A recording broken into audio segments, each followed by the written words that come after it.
Good morning to all. Now coming to fate of pyruvic acid and fermentation. Fate of pyruvic acid and fermentation. Glycolysis is the first step of respiration. Glycolysis is the common step in aerobic respiration and as well as anaerobic respiration. The basic substrate for glycolysis is glucose. So, pyruvic acid is the key product. Pyruvic acid is the key product. It is the key product of glycolysis. Pyruvic acid is the key product of glycolysis. So, but what is the fate of pyruvic acid? Means the pyruvic acid in the presence of oxygen, it enters into mitochondrion, and it is completely oxidized into CO2 and water. That is, this process is also called aerobic respiration. Aerobic respiration. So, in the presence of oxygen, pyruvic acid enters into the mitochondrion and then it is completely oxidized into CO2 and water, and it also yields some amount of energy. And this complete oxidation of pyruvic acid in mitochondrion, this is called aerobic respiration. It takes place in higher plants and animals. Higher animals and plants. It takes place in plants and animals. That is called aerobic respiration. But in the absence of O2,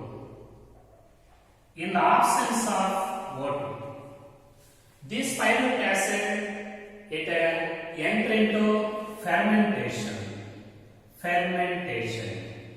It enters into the fermentation. So fermentation is a part of anaerobic respiration. In the absence of oxygen, this pyruvic acid, it enters into fermentation. But in case of yeast cells, this pyruvic acid is converted into alcohol. Plus CO2. This process is called alcoholic fermentation. This is called alcoholic fermentation. That is, in case of yeast cells. So, in case of yeast cells, pyruvic acid, it enters into alcoholic fermentation, leading to the formation of alcohol and CO2. For example, in case of yeast cells. But in case of some bacterial cells, like lactic acid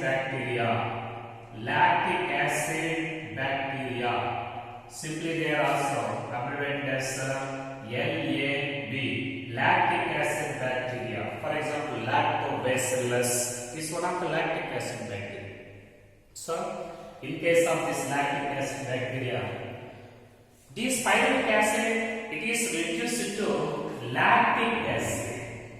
Lactic acid is formed from the pyruvic acid, and this is called lactic acid fermentation. This is lactic acid fermentation. So, in the presence of oxygen, it enters into aerobic respiration and it is completely oxidized into CO2 and water. That is aerobic respiration takes place in plants and animals. But in case of anaerobes means in case of yeast cells and some bacteria like lactic acid bacteria. In yeast cells, this pyruvic acid is converted into alcohol and CO. This is called alcoholic fermentation. And in lactic acid bacteria, pyruvic acid is converted into lactic acid without the evolution of CO. In lactic acid fermentation, CO is not evolved, and in alcoholic fermentation, CO2 is evolved in addition with alcohol, that is ethanol. So this is the fate of pyruvic acid. Now coming to anaerobic respiration. Anaerobic respiration, very very important. Anaerobic respiration, the respiration that takes place in the absence of oxygen. The respiration that takes place in the absence of oxygen, that takes place, that is called anaerobic respiration. Anaerobic respiration. So the organisms which show this anaerobic respiration, that is, they are called anaerobes. Anaerobes. Best examples for these anaerobes, for example, lactic acid bacteria and also yeast cells. They are considered as anaerobes. For convenience of studying this anaerobic respiration, it is divided into two phases. The entire anaerobic respiration, it takes place in a cytosol. Total anaerobic respiration takes place in cytosol. There is not the involvement of mitochondria. Actually, mitochondria is completely absent in these anaerobes, like yeast cells, and also in this lactic acid bacteria. So it is completely cytosolic process, and it is divided into two phases. One is glycolysis. First phase glycolysis, and second phase fermentation. Glycolysis and fermentation.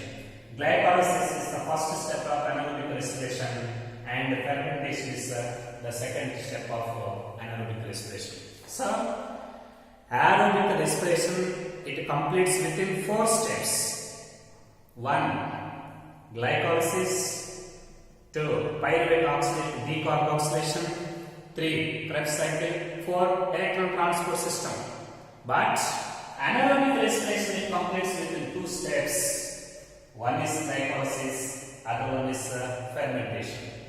You know, this glycolysis is the first step of both the aerobic respiration and as well as anaerobic respiration. Glycolysis is the common step in both the aerobic respiration and also anaerobic respiration. Now coming to the first step, students, you know this glycolysis in previous class detailed, and in glycolysis it takes place in cytosol, and one molecule of glucose is converted into 2 molecules of pyruvic acid. 2 molecules of pyruvic acid, and it also yields net ATP, 2 net ATP plus 2 NADH. This is the net gain of glycolysis. This is the net gain of glycolysis. Already know this total process. Entire glycolysis includes total 10 reactions. In this, glucose is partially oxidized into 2 molecules of pyruvic acid, and these glycolysis also yields total 4 ATP, but 2 ATP are consumed in first and third reactions, and remaining 2 ATP is considered as net ATP. So the net gain in glycolysis for 1 glucose, this is 2 ATP molecules and 2 NADH molecules. This is the first step of anaerobic respiration. This is also the first step of aerobic respiration. Glycolysis is the common step in aerobic and anaerobic respirations. As a result of glycolysis, in the first step of anaerobic respiration, 1 glucose molecule, it is converted into 2 molecules of pyruvic acid, and it yields 2 ATP molecules and 2 NADH molecules molecules as the net gain. Now coming to the second step of anaerobic respiration, this is fermentation. Okay, this fermentation is the second step of anaerobic respiration. Second step of anaerobic respiration. Actually, this fermentation, complete fermentation takes place in a cytosol. Actually, this fermentation process was first discovered by Louis Pasteur, scientist Louis Pasteur. But the term fermentation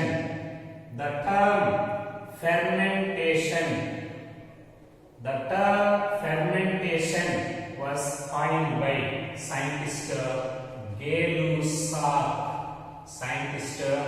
Gay-Lussac. So, fermentation is the second step of anaerobic respiration, and this takes place in cytosol. And the fermentation process was first discovered by scientist Louis Pasteur. But the term fermentation was coined by Gay-Lussac.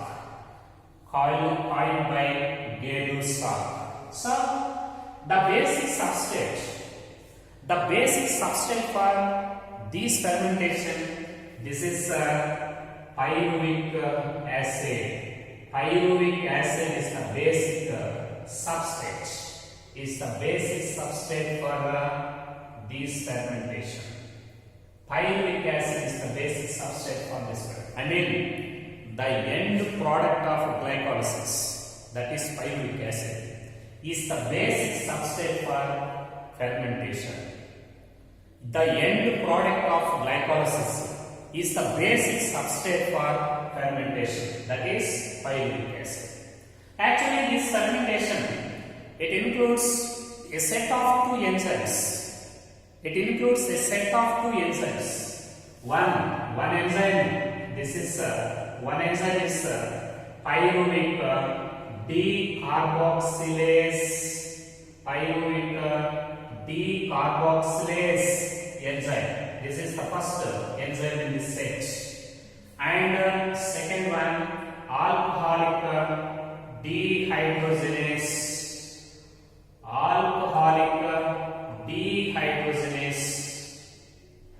Second enzyme is alcoholic dehydrogenase. So, these two enzymes, they are involved in the total process of fermentation. One is pyruvic decarboxylase. Second one is alcoholic fermentation. Actually, this fermentation, it includes two reactions. One is decarboxylation, in which the enzyme pyruvic decarboxylase is catalyzed. And second one, alcoholic dehydrogenase. First reaction is decarboxylation by enzyme decarboxylase.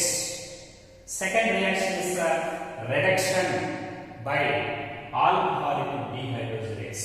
In this way, total fermentation includes two reactions in which a set of two enzymes are catalyzed. For example, now coming to the schematic representation of anaerobic respiration. First, glucose is converted into glyceraldehyde 3-phosphate G3P. Glucose is converted into glyceraldehyde 3-phosphate G3P. Now this G3P, it is converted into 3-PGA, 3-phosphoglyceric acid. Here, one molecule of NAD plus is reduced into one molecule of NADH. Okay. Now it is converted into PEP, phosphoenol pyruvic acid. Now this phosphoenol pyruvic acid, pyruvic acid. So this is glycolysis. This is called glycolysis. Actually, total glycolysis is in shortcut way. Actually, glycolysis is represented by total 10 reactions. For example, glucose is converted into glucose 6-phosphate, then fructose 6-phosphate, then fructose 1,6-bisphosphate. Now it is divided into two trioses, dihydroxyacetone phosphate DOP and glyceraldehyde 3-phosphate G3. Now this G3 is oxidized into 3-phosphoglyceric acid and it also reduces one molecule of NADH. Then these 3 PCAs are phosphorylated into 1,3-bis-PCA. Now 1,3-bis-PCA is converted into 2-PCA. Okay? 3-PCA is converted into 2-PCA. 2-PCA to phosphoenol pyruvic acid. Ultimately, pyruvic acid is formed in glycolysis. Anyhow, one glucose molecule is converted into 2 molecules of pyruvic acid in this glycolysis. This is glycolysis. The end product of glycolysis. It is the basic substrate for fermentation. That is pyruvic acid. Now this pyruvic acid, it undergoes decarboxylation and reduction in fermentation process. For example, in case of yeast cells, in yeast cells, this pyruvic acid first it undergoes pyruvic decarboxylation and then it is reduced. So pyruvic acid, it is decarboxylated into acetaldehyde. Pyruvic acid is decarboxylated into acetaldehyde. So this reaction is called decarboxylation, and during this decarboxylation, one CO2 molecule is released. One CO2. One pyruvic acid molecule. Actually, one glucose molecule is converted into 2 pyruvic acid molecules.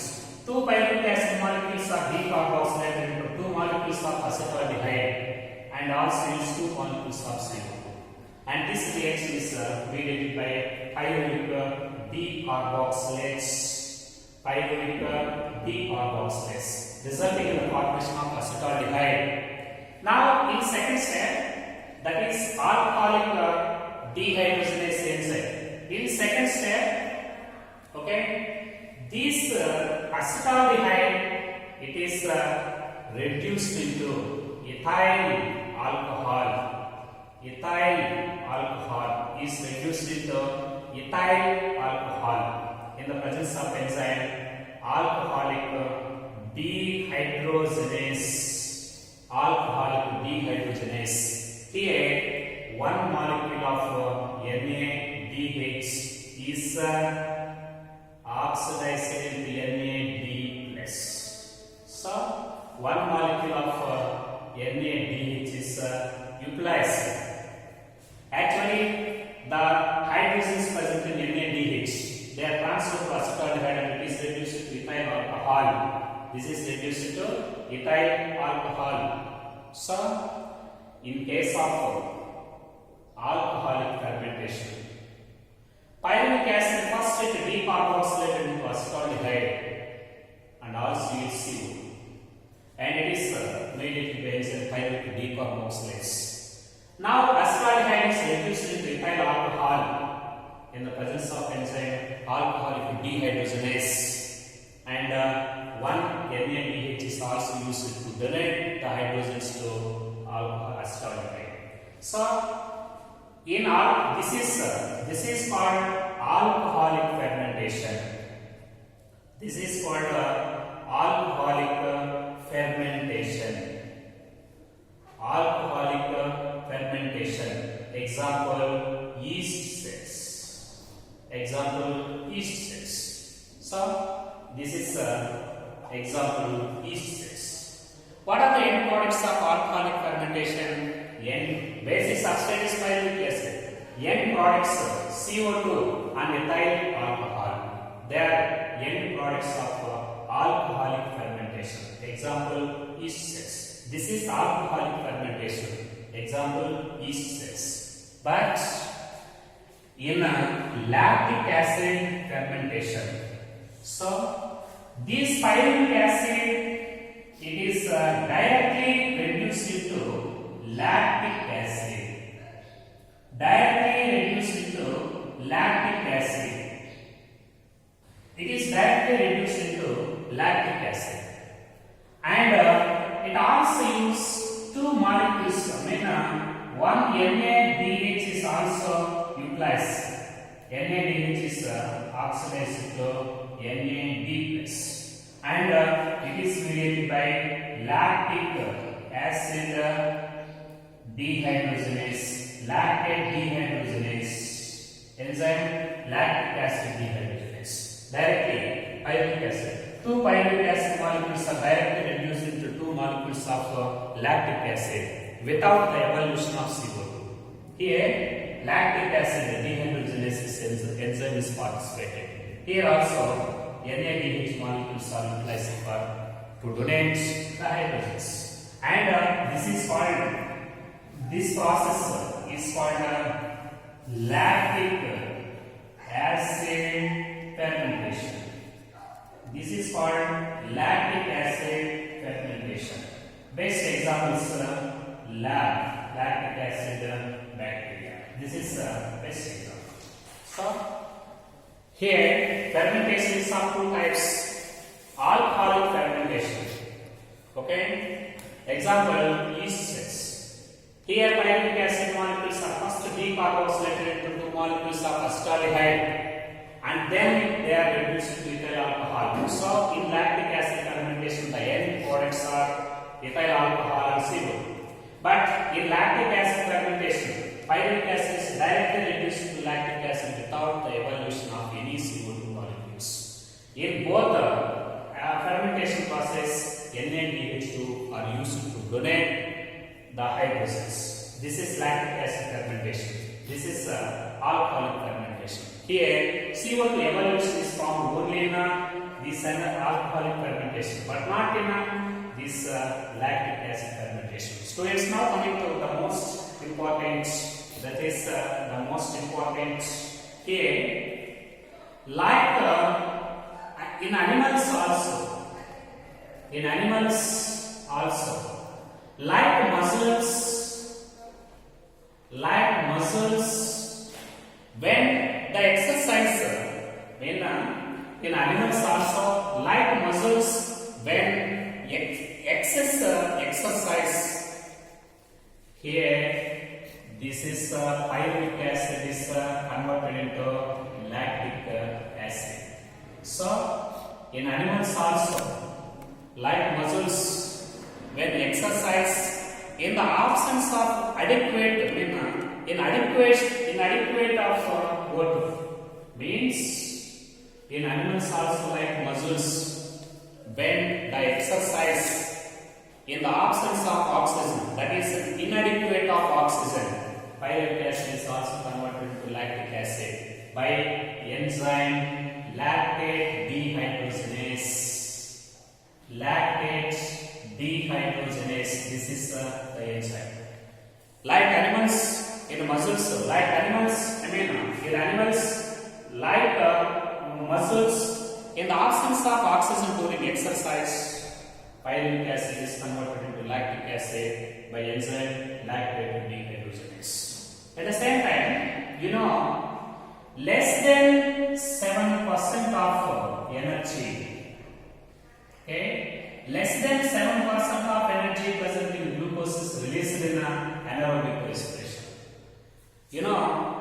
Less than 7% of energy present in glucose. The total, only less than 7% of energy is released in anaerobic respiration. At the same time, when the alcohol, when it reaches to 13%, when alcohol it reaches to 13%, it may lead to the death of yeast cells. It may lead to the death of yeasts. You know, yeast cells, they play a very significant role in the production of ethyl alcohol by alcohol fermentation. Okay, these yeast cells, they help in the production of ethyl alcohol, but when this alcoholic concentration, when it reaches to 13%, this 13% of concentration of alcohol, it is very harmful to yeast cells. Sometimes it may lead to the death of yeast cells. So, less than 7% of energy present in glucose is released in anaerobic respiration. At the same time, when the concentration of ethyl alcohol reaches to 13%, automatically it may lead to harmful effects on yeast cells. Sometimes it may lead to the death of yeast cells. Now coming to the most important, how much amount of kilocalories of energy is released in anaerobic respiration for one glucose molecule? You know, in anaerobic respiration, okay, only 2 ATP is the net gain. Only 2 ATP is the net gain in total anaerobic respiration. Okay, why only 2? Actually, in anaerobic respiration, the total output of ATP is 36. But in anaerobic respiration, only 2 ATP is the net gain. That is in kilocalories. 2 into each ATP, it is represented by 7.6 kilocalories. 2 into 7.6 kilocalories, that is equal to 15.2 kilocalories energy. This is the energy released by one molecule of glucose in anaerobic respiration. Actually, during the time of glycolysis, 2 ATP, actually in glycolysis, 2 ATP and 2 NADH2 are formed. But these 2 NADH2, they are replaced in the reduction process of fermentation. 2 NADH2, they are replaced in reduction process of fermentation. 2 NADH2 are replaced. So that only 2 ATP is the net gain for one glucose molecule in anaerobic respiration. That is 2 into 7.6 kilocalories energy is equal to 15.2 kilocalories energy is the total net gain of anaerobic respiration for one glucose molecules.